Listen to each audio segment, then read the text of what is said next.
So, Alex, thank you so much for joining Pana Collectables. You're obviously an icon in the game. Anyone that's new to ticket collecting has probably seen your name pop up before. So, tell us your story. I'd love to know a bit about really who you are, how you got into tickets, and we can kind of learn more about you. So first of all, it's me and my brother together, pretty much on the Yeah. account.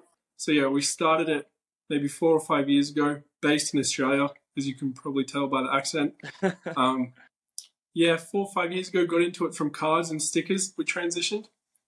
Just the rarity of tickets really jumped out at us. So as opposed to cards and stickers, yeah, the grades are really important. So they're really rare items that you're chasing, but you get pretty beaten down by grades if they're lower than you expect. You might have overpaid or something like that. It mightn't fit the collection if you wanted a PSA 8, for example, of a certain sticker. So yeah, tickets really appeal to us in the way that you're looking more so just for that one item. And it wouldn't really matter at the start, the grade of the item. You're just really trying to chase that number one item. So you put it on your list, you go through all different fun, wonderful, different ways of finding this ticket, talking to all different people in all different parts of the world. And yeah, it was just, the attraction was really that it didn't matter the condition, because we were getting really frustrated by the grades that we were getting from PSA. It was really inconsistent. Interesting. That's an unusual perspective. A lot of people kind of enter because of the rarity, and I'm sure that's something that excites you as well. But yeah, it's interesting to see that shift, and I think it is probably one of the biggest shifts that we see into ticket collecting is people that have transitioned from sports cards and sports tickets. So I think one of the aims with the show is also to kind of bridge the gap between that and introduce ticket collectors into the sports card market and kind of bring those two communities together, because I think it'll be very interesting. And some of the moments align perfectly with sports cards as well. So that's a very interesting way to see. So yeah, you said you've been in the game for 5 years. Tell us how you kind of, your first sort of pickup. The first pickup I personally made was a De Bruyne Pro debut through Lucas. But I know my brother, maybe 2 months before that, while he was trying to convert me from cards to tickets, he bought a Ronaldo first Portugal goal. So a Euro 04 ticket he picked up from him. Yeah. So yeah, that was the beginning of the end with tickets. And something that really drew us to it as well was that they're not mass-produced items of a photo of a young player. This item was there when he scored his first goal. So it's a part of that moment. It was in the vicinity, in that stadium, to watch that moment. Exactly. So it's just, and I use the word a lot, but there's no better way to encapsulate it than a specific ticket. Maybe the signed shirt, which we're definitely seeing some ridiculous sales for at the moment, but I don't really think that invites the community, because it's a one-of-one item. So you've got it or no one else has got it. So there's no community, but where there's populations of between, I guess, 1 and 50, is quite nice to have other people collecting with you, maybe find different variations. So yeah, I completely agree. It's perfect between rarity and uniqueness and encapsulation. Exactly, and the price as well. You're not priced out as opposed to like those Messi worn jerseys went for an absolutely ridiculous amount. Exactly. Yeah, even if you find the Messi worn jerseys, how are you going to come up with $6 million to buy those? Exactly.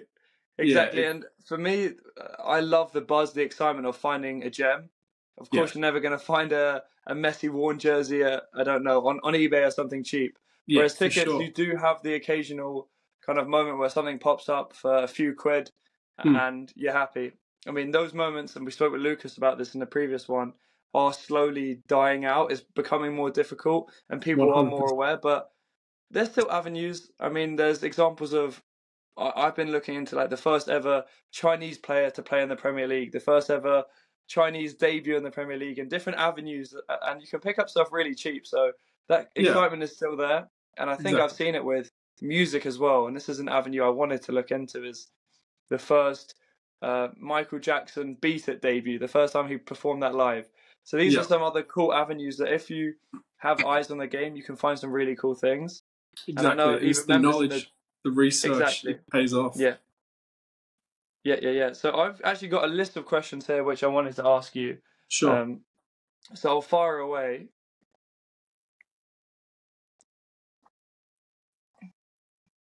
And this is, for me, the most important question. What is the best find you've ever made in ticket collecting? The best find would definitely be the Haaland Norway debut. So I set my sights on that one from the very beginning, as everyone in Discord had said it doesn't exist. So I wanted to prove them wrong and find a copy.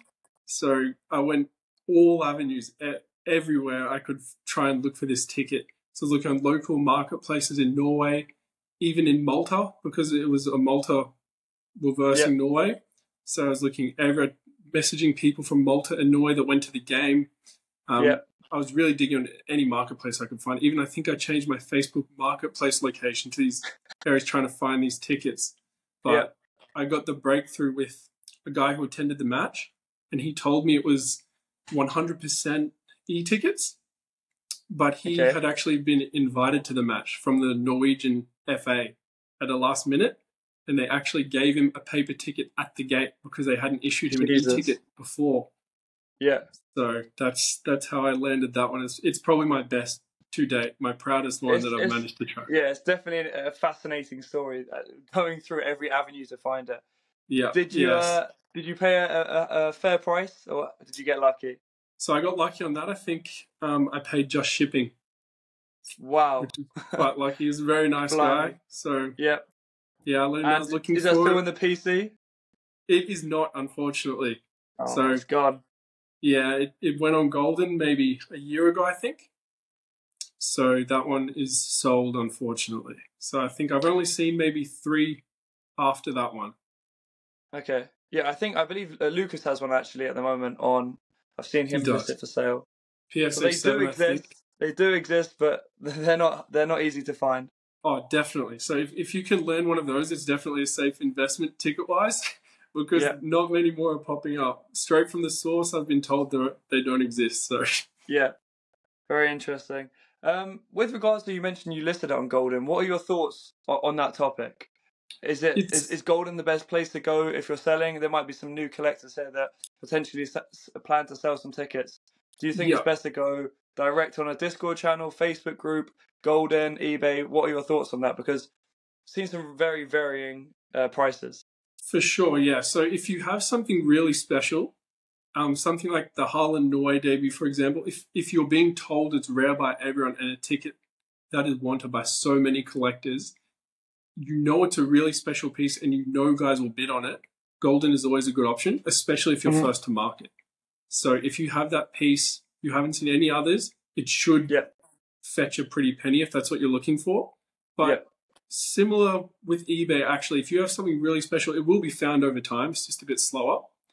But Golden, you will get the premium price of your first. Like, I think those Beckham's, Maradona tickets. They were going for some stupid cash. And that Messi pro debut, I think, went for something absurd.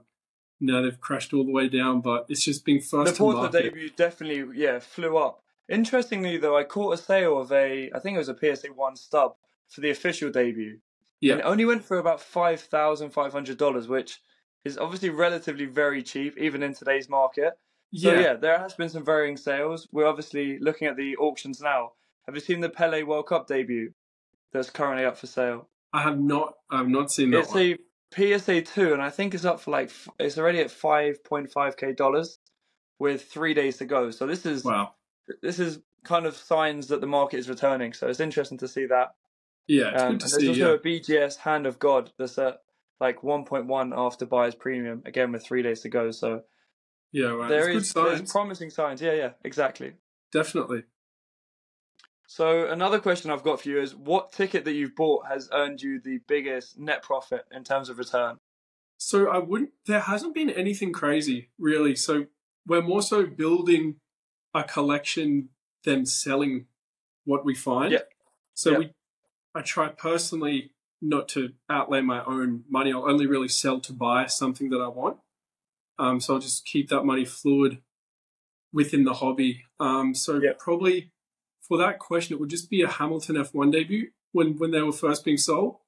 Being in Australia is a bit of a plus trying to find those ones. So I think they're Melbourne. What are the numbers? Tell us the numbers on that date, on the debut.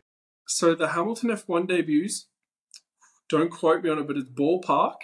I think around 2,000 US they were going for at the start. And if you could have a paper one, a paper copy was fetching mid $2,000 for those. Yeah. So we got lucky on those, tracked a few down from Melbourne. Yeah. So yeah, that was pretty good. Enabled us to buy a few things we had our eye on, actually. It's very interesting, the different like regional perspectives on that. You can be in different countries and have far greater access to these tickets. And that's why you've really got to reach out and speak to everyone you can. If you know a friend or family in a different country. I like the example of the Rumble in the Jungle ticket. That was over in Africa, and obviously it was an open event, so I think it was raining on that night. So if you can speak to people and learn more information, then you can kind of track down where they might be hiding. Exactly, yeah. Yeah, and there's actually a funny story from Discord about location and benefits of it. I think Big H, a guy from Discord, that's his username. I think Lars is his name. Yeah. He put, I believe, an advertisement in a local newspaper to find a Miroslav Klose professional debut. And someone responded locally, and he went and picked it up and paid for it. So very interesting. You've every approach possible. That's inspiring me, actually. yeah. Honestly, there's ways around it. Like, these tickets do exist. You just need to find them. They're out there. I do question though, what sort of people would keep this ticket, because it's an unusual thing. I obviously understand by accident it might be stuffed in a program, but even if that's the case, they probably don't even know they have it. So even if they do have it, it's probably in a loft or a garage. Yeah, and they don't even know they have it. Whereas sports cards, you might remember that you've got a collection. Something like a ticket isn't something you are really aware of. It's a bit strange, to read the ad and know you have that ticket from 20 years ago. Yeah. Oh, it's like a wanted poster. I want anyone that went to this game. Exactly. That's almost what it's like. That's what it takes. Very interesting. So you earlier mentioned your personal collection, you're building that up. What are 3 tickets that you would never sell? So I'm going to cheat a little bit, and I have 2 sets. Instead of two of those will be a set. So the first one I have here. The second set, half are at PSA and half with me here. So the first set would be just here. So Ronaldo's Pro Goals 1 to 5, and the Ronaldo Pro debut, which is this one here. Yeah. And then the Pro Goals 1 to 5. It's 1, 2 as well. That's 3. Yeah. And then 4 and 5. Very interesting. So maybe you would sell them if the opportunity came to upgrade the grade, I guess.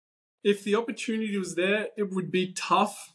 I don't know what I'd do, to be honest, because I really don't think I'll find some of these again.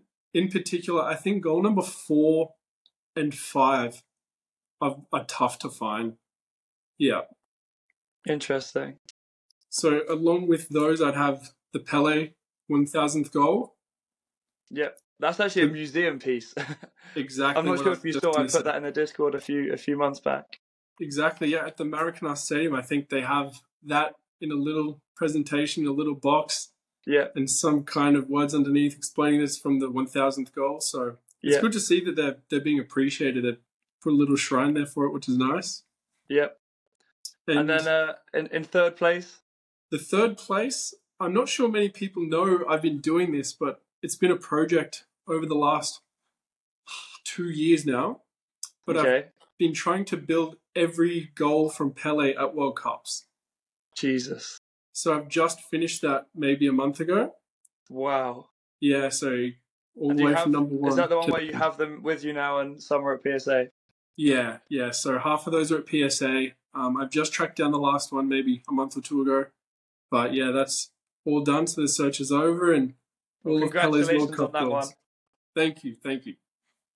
Pele and Pele World Cup goals, and I've spoken to other people about this in the past, is very interesting because that is his earliest ticketed event that we know so far. Yeah. But I always question if new tickets were to come to the market, and although I know by now it's pretty unlikely that they would, but there is the possibility that they would, and there'll be almost a new debut. How do you think if that was to come to market, that would affect the prices? I think the World Cup tickets, they will drop a little bit, obviously, because there's the newer ones which everyone seems to go for. But I think they would still hold strong just because of how much a World Cup icon Pele is. Like when you think of Pele, personally, I think of the vision of him holding that World Cup on everyone's shoulders. Like he's the first images that come to your head are him in a World Cup. So they'll always be strong. Similar to guys like Cafu, players like that, you just associate them with a World Cup. So I think they would still be pretty desirable. And I think I mentioned this in a previous video, kind of comparing World Cup debut versus maybe Champions League debut. And I think if they are a big World Cup player, it massively will affect people's desire for it, their associations with it, and then of course then the price. So Sure. It is interesting to see that with Pele. And I've always been hunting down that debut. Is that something you have? The World Cup debut? Yeah. The World Cup. I do have my eyes on that. Having all the goals, one to the end, that World Cup debut would be the finishing piece. Yeah, and it isn't particularly rare. Of course, it's a World Cup ticket, so naturally people would have kept them. So it's not hard to find, but I think people appreciate the value in it so much that they're not willing to let it go. Exactly, and the pop counts don't seem to faze them. Everyone wants this ticket, this important moment. Yeah. So that's what I'm finding hard to get the cash together to fork out to get that one, but hopefully one day. I wish you the best of luck. Let me get one first. So the next question I have for you is more for new collectors in the market. What are 3 mistakes that you've made in the past that you can kind of help other people not make? So I made a mistake early on whereby I noticed that Pro Gold ones and Pro debuts, international debuts, they were all really desirable. So I started going for more niche debuts like League Cup debuts, European debuts. They did okay at the start. It was a pretty new concept trying to get titles for those, but in the long run, they really weren't too successful. I'm lucky because I do collect those. I do appreciate a lot of them, but if you're trying to move those, probably steer away from like a more minor debut. Another one would be overpaying when I find a ticket that I've been looking for. Just a classic one that everyone is absolutely. That's one of the things though, and I guess it depends on the ticket and being new to it, but a lot of people will just see something, get excited and buy it. How do you think they should be aware that it's not particularly as rare as they may think? It's hard to say because I've done it so many times myself. Even though I know that I shouldn't pay that much, you just need that ticket, and you've thought of it for months, even years. And as soon as you see it, it's almost, if you have the means to buy it, you will just do whatever it takes to tick it off the list. Like, absolutely. I'm not sure how you go about it, honestly, because I do love the tickets myself, so I'm still a victim of that. So you need to keep a cool head, and you need to know that they will pop up again. Like, this is not the last time anyone will see that ticket. So the Harvard Noy debut is a great example. Yeah, you're right. Because there is very few examples of Pop 1 tickets. Often if there is one in existence, there will be a handful of them out there. Exactly. I think, so one, as an example, I really overpaid for. I saw a first Cruyff turn. Even though it's a World Cup ticket, I hadn't been able to find it for months. And I was dealing with this Dutch collector, and I asked him if he had it, and he did. And I was like, oh, okay, how much would you like for that? I think he priced it at 300 euros, and I straight away just snapped it up. Yeah. And nowadays, I think they're going for 50 to 100 euros. Wow. Maybe 150. Which seems well priced if you ask me, really, considering how big of a significant of a moment that really is. Yeah, so that's what I thought, really. But I just paid what he asked. I needed the ticket, and I'm not too mad about it because I love the ticket. But yeah it's just paying overs for when you really want that one. It's not too good. Yeah, I know. And it's interesting because there could be something that you haven't seen in years, and then they pop up in numbers. Exactly. I managed to pick up the Troy Deeney moment, which everyone knows about.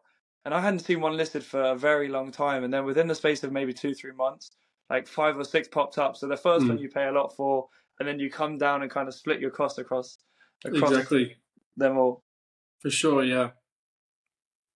Of course. Obviously, a long list of other questions for you. One that I found really interesting when I was kind of preparing these questions for you was your note on the Discord mentioned the Asmir Begovic European debut. I have to ask. You kind of touched on European debuts earlier. What about how come Asmir Begovic? So everyone probably knows myself and my brother. We do talk a lot of rubbish from time to time. So being Australians, being Aussies, half of what we say is not genuine. So I think it's a bit frustrating for everyone in Discord at times. They don't know whether to take what we're saying seriously or taking the mickey out of someone. But yeah, that definitely was one of those times. I couldn't even tell you what the game is. And there was no context behind it. It was just a confusing question. Strange Australian humour, that's what it is. And is actually a ticket you own or not? I wouldn't be able to tell you what match it was. I have no idea. Okay. That clears everything up. We kind of touched on this earlier, but it's something that I noted down before.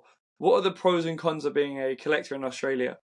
Yeah, so to start with, a con is definitely shipping. I think from Europe, we're paying for each item, it's around 20 Australian dollars to get here minimum, which is around 10, 12 pounds. And similarly, to send a ticket that we sell to someone overseas, that's, if you're going express, $40, which is 22, 23 pounds. So it's really tough. So that's why we've got reshipping in UK and the US to try and soften the blow on that. But yeah, postage from us abroad is really tough. And also selling tickets here is pretty tough. So I think in the last 4 or 5 years, I've sold probably 4 or 5 tickets, maybe a ticket a year, to Australian collectors. Okay, so there not many of them. None at all. None at all. I think I've sold maybe 2 or 3 the last 12 months. So it's starting to pick up a bit. But before that, it would have been 1 or 2. It's not a market here anyone knows anything about or even really wants to venture into up until now, which is good. Yeah, and we talk about pros. Obviously, you mentioned the Hamilton debut. Is there any other significant tickets that made their debut in Australia? Yeah, so a lot of the F1 tickets, because it was the first race on the calendar when these great drivers were coming through. So Kimi Räikkönen, Lewis Hamilton, Max Verstappen, Charles Leclerc is also Australia, George Russell. Yeah, all of these guys made their debuts in Australia. So interesting. What about tennis tickets with the Australian Open? Is that something you've looked into? Tennis is quite tough.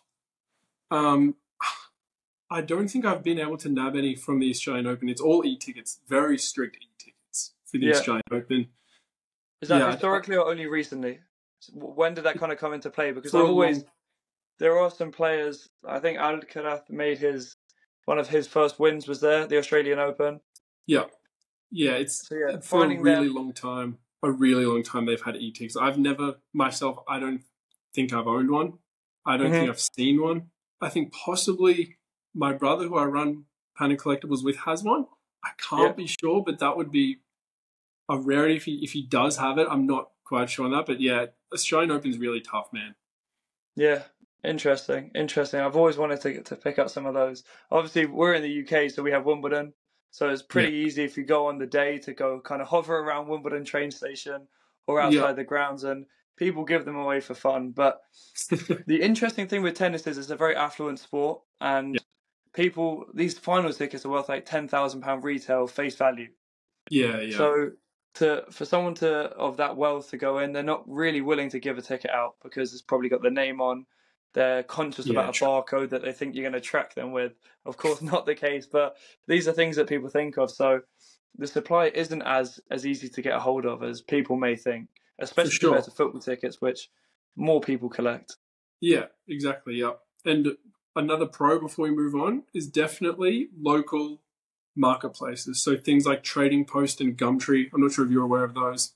We have Gumtree over here, but it's more for like selling, I don't know, some old shoes or a broken down car. Yeah, Aussies will use it for anything. So I've managed to find a few F1 tickets there. A Schumacher, Ferrari debut, I think, on Gumtree. Trading Post is also really good. It's a pretty niche one. I don't think many people have heard of it. And it's a lot older Australians who don't sell abroad or answer any messages from anyone who's abroad. They just like to keep it all in Australia. So that's been pretty handy for us as well. That's definitely a big pro. The people that don't want to ship it, and you just got to go collect it from them. Exactly. Yeah. Something I could never do. Let's see. I've got some other questions here. You mentioned obviously overpaying. What is the most you've ever paid for a ticket in general? The most I've paid for a ticket would including Australian shipping. It would have to be a Messi Argentina debut. Okay. So I got 2 of those, and that's easily the most I've paid for a ticket to land those. Do you have the PSA? Is it 8? Is that right? I believe it's a 6 or a 7. Okay. Yeah, but I remember it being a high grade. Yeah, 6 or a 7 full. It is. What are your thoughts on that ticket? How do you think that compares in terms of the other Messi tickets? It has to be quite high, just because there's not too many owners of it around. I know Hides has one from Australia. Yeah. I personally have a couple. I know Lucas has a handful. Yeah, you mentioned 4 or 5. Yeah, other than that, I really don't see them. I could just be looking in the wrong areas, but I'm not sure if you've seen them. I really don't think they pop up all that much from new sellers. Not very often, and when they have, they fetch really impressive prices. There was a few on eBay, an era where 1 or 2 were listed, and they did, I think, £2,500, like $3.2k dollars, which is a really good price for a raw ungraded ticket. Yeah, I think it was a stub as well. Yeah, it was. Yeah. Yeah, so it'll be interesting, and especially with Maradona making his debut against the same country, it kind of is a pair that people want to match up on. Not that debut is any easier to find at all. In fact, it's probably one of the only tickets where across the past 3-4 years, the supply hasn't really changed at all. Yeah, for sure. I also I was going to touch on one thing of a pro of being from Australia. Yeah. Was when I think I beat you on an auction because of a time zone. Yes, this is a massive thing. So those Ronaldinho tickets. Yeah. I remember that one. Painfully remember that one. And also, like, even golden auctions, they end at 3 a.m. UK time. So 3 p.m. for you. That's perfect. I've got to set an alarm, hope the alarm goes off. And then, obviously, with one eye open, kind of tap away at a number I'm happy to pay. Well, I'm lucky you didn't wake up for that Ronaldinho one. Yeah, lucky for you at least. Exactly. There was do you remember that PSA 3 Ronaldo pro debut that went on auction at Golden, and it didn't even fetch $1,000? Yeah, for sure. I was completely blown away, and I kind of had like 2,500 in mind. Yeah. And I was obviously trying to bid my number, and it didn't go through because my limit wasn't set high enough or something like that. I think if you go over $1,000, they need like phone number verification or bank card verification. Yeah. And I've bid in the last minute because I've set my alarm so tight to that time. Oh, no. Yeah, got a lucky story about that, but I'll explain that later. But I did manage to pick it up. Oh, so I do have that in my possession and paid maybe a bit more than what I could have got at an auction, but I think it's an incredible ticket. And did you notice it was an invitation ticket? So the eye appeal of it was ridiculous. It was very good. Yeah, definitely. They look a lot better. So I'm not sure how that went under the radar. I don't know how I think someone put a message in the Discord saying Golden have some cool tickets, but no one even spoke about it. So I had that on. I literally was watching it for 17 days, and I would click on the tab every single day, like hoping for it to not have any bids, and somehow got lucky. Yeah, well, good work, man. That's a great grade. Yeah. And it's probably a story that maybe in 2-3 years, as the industry grows, you will never hear of again. For something to go under the radar on an auction like Golden. For sure.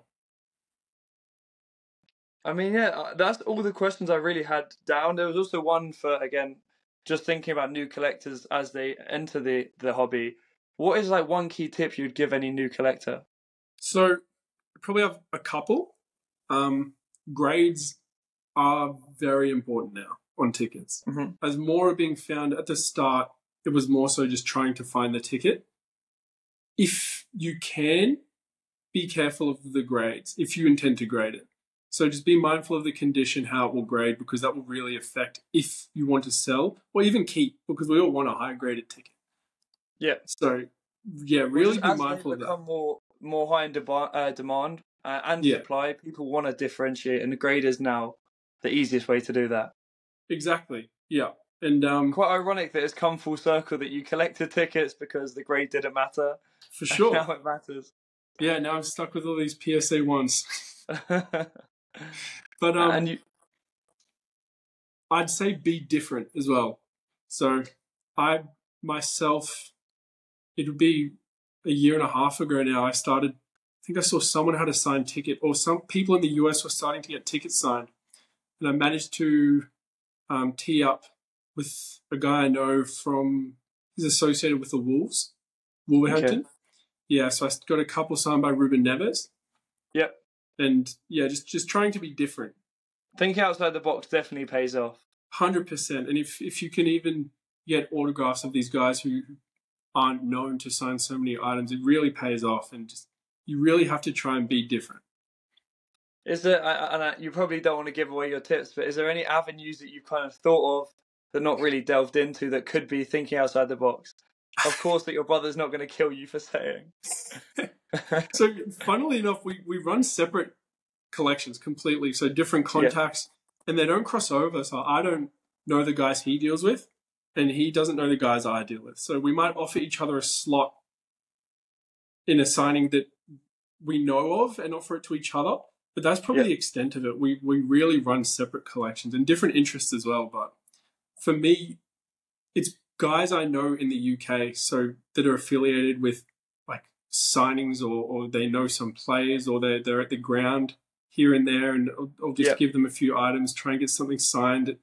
It's more so who you know, pretty much, with that kind of stuff, because it's quite tough to get a slot in something like that, I've found. Yeah, definitely. You know what makes me think? You mentioned obviously geographical benefits of being close to places. I'm not too far from Chelsea's training ground, so potentially something I need to make the most of with signings and stuff like that. If I was in the UK, I'd be getting down all the time. Like, I think half of what I do would be networking every day, just trying to meet new people that are in and around the stadiums and affiliated with players and clubs. So it's not, and 99% of the time there's no help. So yeah, especially a question I have for you then, with regards to your collecting journey, how often are you looking for tickets, hunting down tickets? Is it a daily task or is it a weekend treat? How does it kind of sit for you? Every single day. Yeah. Every single day. So a lot would be networking, I'd say. So, but yeah, the hunt is every day. Like, if I'm on lunch at work, I'll open some sites, some local marketplaces, just try and tick off what I've got on my list. And I think once every 6 months I'll tick something off. And it's an everyday thing, really. So it's become a bit of an obsession. Yeah, it's weird. Anytime I'm free on my phone, I'm just refreshing eBay or any other platforms, trying to get lucky. So yeah, I'm on the same path with you. Exactly. It's just such a buzz. It is such a buzz, and that's the most exciting part, isn't it? Finding it. Exactly. Often it comes through the door and it's straight in a pile of other tickets, but the most exciting thing is finding it. 100%, man. Yeah. Very interesting. What other questions can I come up with? Who's got the better collection, you or your brother? Let's make it competitive. I can't say my brother. It's tough. I mean, so if anyone knows, his expertise would be the F1 tickets and autographs. So I think he has loads of Schumacher, Lewis Hamilton signed tickets, things like that he really loves. And he's into pop culture. So Michael Jackson and Jay-Z, these types of tickets. He loves his different type autographs.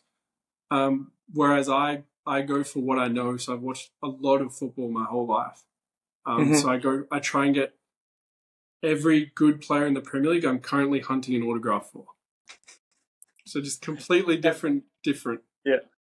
Interesting, because I don't actually find autographs particularly cool, and I guess that's just a perspective of my own. But it's interesting to see that you are passionate about that. What makes it so exciting? So for me, it's just another added layer to that ticket. So it was at that ground for a particular player's moment, and to get that player to almost acknowledge his own moment by signing it and having him hold the item and put pen to paper on the moment that we associate him with. To me, it's just it just takes the ticket to another level. I know a lot don't agree with that because the market doesn't reflect that a lot of the times. It doesn't increase the value tenfold. But personally, I've cracked countless slabs now, just getting whatever I can signed. I really, personally, that's what I'm starting to collect now. Yeah, and you mentioned earlier, as the supply becomes so much higher, there is a need for some sort of differentiation, and I think the autograph definitely adds that. Yeah, for sure. It's good. As I said before, you've got to be different. So that's probably what it started out as, but now it's definitely a passion. So I think hundreds of signed tickets, but a lot aren't for sale. Well, I have a very interesting question. Obviously, you see people's autographs change over the years. Yep. Is there any value in the autograph being signed closer to the moment? Because you see Pele's autograph, as he got older, it became a bit more shaky autograph. I don't know too much about that, so it'll be interesting to learn. Is there a premium in earlier autographs? Not necessarily that I've seen, but I definitely agree with what you're saying. If there's the same ticket, again, example signed by Pele, more recent and older, you definitely go for the cleaner version, closer to the moment, better eye appeal. Yeah. So and it's interesting to see with like Di Stefano and some of those sort of older players, their autographs change over the eras. So for me, there's a few autographs that I've got from them. For me, the earlier that was, the better it is. It's just more. I don't know. It's harder to find. It's before they've done mass signings and things like that. So it's a bit more special. And in that moment, almost of when the moment was, they're signing it in the same kind of time window. It's pretty cool. When you buy autograph tickets, is there any that you've bought that have been like pre-signed before, or is it kind of just buy a raw ticket and get it autographed? Funnily enough, I don't think I've ever bought a ticket signed. Really? Yeah, I don't think I've ever bought a ticket that's pre-signed. There is that risk, of course, of fake autographs and stuff like that. Yeah. And you don't have that added like photo evidence, which PSA seem to need these days. Exactly. Yeah, personally, I haven't bought a ticket with an autograph on it. That's pretty much all I have on that. Yeah, I really like to get them myself. I like to know where they're coming from. I like to know who I'm getting to sign it, the middleman, if he's trustworthy. Yeah, and video proof or photo proof is obviously very important. Of course. It's interesting to see with some of these videos of like outside the Chelsea training ground. Maybe if you went 5 years ago, it might have been a program or a football shirt, but we are seeing tickets now getting slapped in front of players' faces and they are seeming to sign. So there's definitely a transition that we're noticing. I'm not sure if you saw it, Cole Palmer had the That's ticket. The one I'm thinking of right now, yeah. Yeah. I got that thrown in front of his face to sign and he happily obliged, which is nice. So, right, it's good to see amongst all the jerseys and everything, having a little paper ticket in there. It's pretty cool. Yeah, it's cool, especially at signings as well, when you see like 100 shirts and maybe a few tickets on the side. Yeah, for sure. And I mentioned, and I put it in the chat on the Discord, it's interesting to see people like actually appreciate that and really understand and respect that was a significant moment. I wonder how many players will begin to start collecting these moments via tickets. Yeah, exactly. Well, a lot of the guys, when they send through the mail, send a copy for the athlete who's signing it as a gift, and a lot of them do keep it. I think Chouameni kept some of his, which is a nice touch. I doubt they would really respect their own autograph on the ticket. Yeah, exactly. They'd rather the paper. Yeah, exactly. Well, that's a fantastic interview. Is there any questions you have for me or any kind of recent pickups that you've made? Recent pickup? I haven't really been active in buying of late. Really, right now I only buy something I can look to be signed. So I'm really on that signed ticket journey right now. I think the only ticket I've bought without that intention was the Messi Argentina debut recently.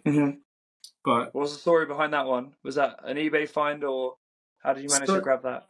It was actually, don't want to give it away too much, but a guy he is on the scene with tickets, and he's a collector from Hungary, and I think a few people would know him, and I just kind of went for it, sent him a message, said, "Hey, I'm not trying to cheat you. I know you know what this ticket is, but I'm really looking for it. I can pay well. Do you own this ticket?" He told me he had 2 of them, surprisingly.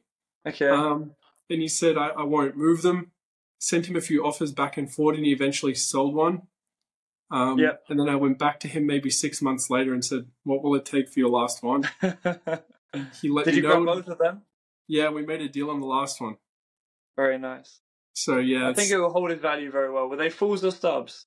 they're both full. Yeah, Honestly, I truly believe that's probably the best way to find it. Just knowing other collectors, knowing yeah, people that have got stock of these sort of tickets, and yeah. messaging. All my best tickets have been like that. It goes to show that these guys that I would have thought someone would have gone through his collection already. They know what he has. Someone's already bought the important ones off him. He's already sold them off for good money, but they Yeah, still, it's worth asking. Like, you don't it know. really Like, is. I'd probably send hundreds of messages that never get even opened. But just send the question, because that's really how you find the good ones. Yeah, I completely agree. Probably a tip that we don't want to really put out there, but I think it's a valuable insight, isn't it? Because once it's been listed on Golden or eBay, the eyes are already on it, and chances Exactly, are that's the market value, really, isn't it? for sure. For you as well, I haven't really seen you too much on the ticket scene prior to maybe 12 months ago. So it's I've interesting definitely to dug hear. my head into it a lot the past 12 months. Yeah, it's interesting to hear that you're actively collecting prior to that period. Yeah, I was. I mean, I got into it in 2020. Me and another friend called Tom, he collected Yeah, Pokemon. I was kind of into Pokemon as well. And he's like, mate, you know PSA grade tickets? And he had a load of like Champions League games that he went to, like a random game that had no value. And I think grading back then was maybe like, it was expensive. I think you paid like 100 quid a ticket to get it graded. And we didn't care about grades or anything. And it had folds in, but it was encapsulating a moment that we went to. So we would collect our own tickets and kind of built together a collection. And then only recently kind of got into it a lot and began to collect other people's tickets and find interest and value yeah, in that. But yeah, I've always collected tickets. I mean, I went through kind of my memory box and there was all sorts of tickets in there that I'd been to over the years, like One Direction in 2013. So I've always kind of kept these moments, and I think it's such a cool way to encapsulate it. yeah, for But in sure. It's a terms good of, memento. yeah, definitely. And that's why souvenir tickets exist, because they are great at doing exactly that. Yeah, for sure, man. What are your thoughts on souvenir tickets? Not the biggest fan. I don't think anyone really is. If you've been collecting for a little while Agreed. now, I don't think too many people are really into it. But if that's all that's being offered, I mean, there's not much you can do about it. Mm-hmm. I think there was a Darwin Nunez, that game behind closed doors, the Yep. Benfica. Yeah, Yeah, yeah. so his first goals, a lot of those are souvenir tickets. But they still fetch a good price. I think one went on eBay 9 months ago, a year ago. It still went for a couple hundred, but the interest Mm-hmm. is definitely there. But if you have the option, you definitely want the genuine copy. Absolutely. And that kind of looks into the future now of ticket collecting. It's probably going to be through VIP passes and potentially Yeah, media badges.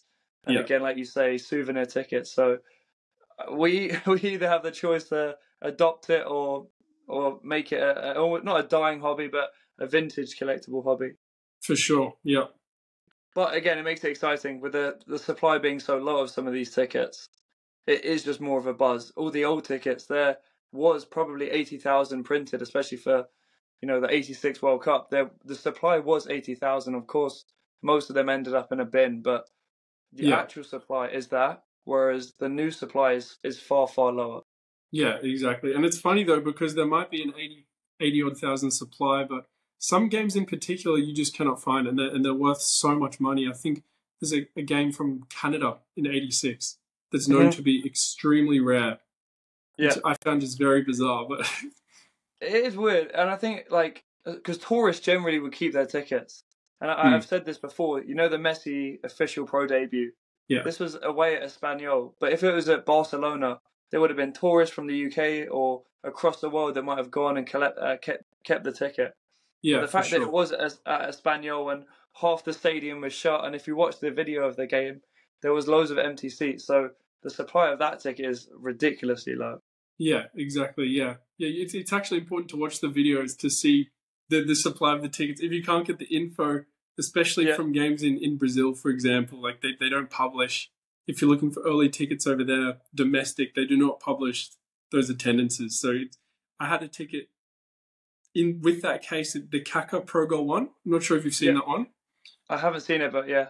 Yeah, I found one of those not long ago, and I had a question from someone asking what the attendance was on that Sao Paulo match, and I had no idea. So I went on YouTube and I looked Yeah, in Brazilian Portuguese.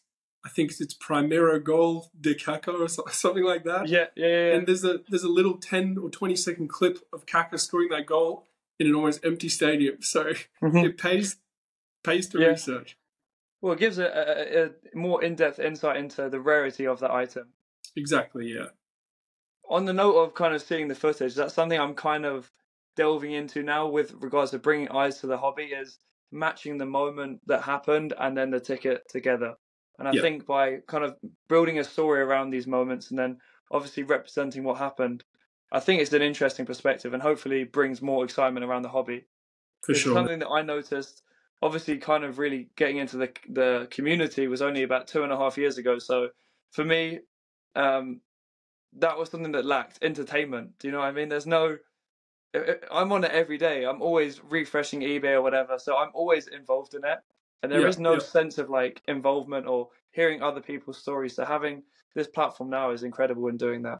Yeah, it's definitely it grabbed my eye straight away with the interview with Lucas. I was like, that is Yeah, something I really like. yeah, And it's good to hear from guys like Lucas. So no, it's yeah. definitely growing the hobby. Definitely one of the originals in the game and someone that was able to evolve from traditional ticket collecting into kind of what we love, which is debuts. Exactly, yeah, for sure.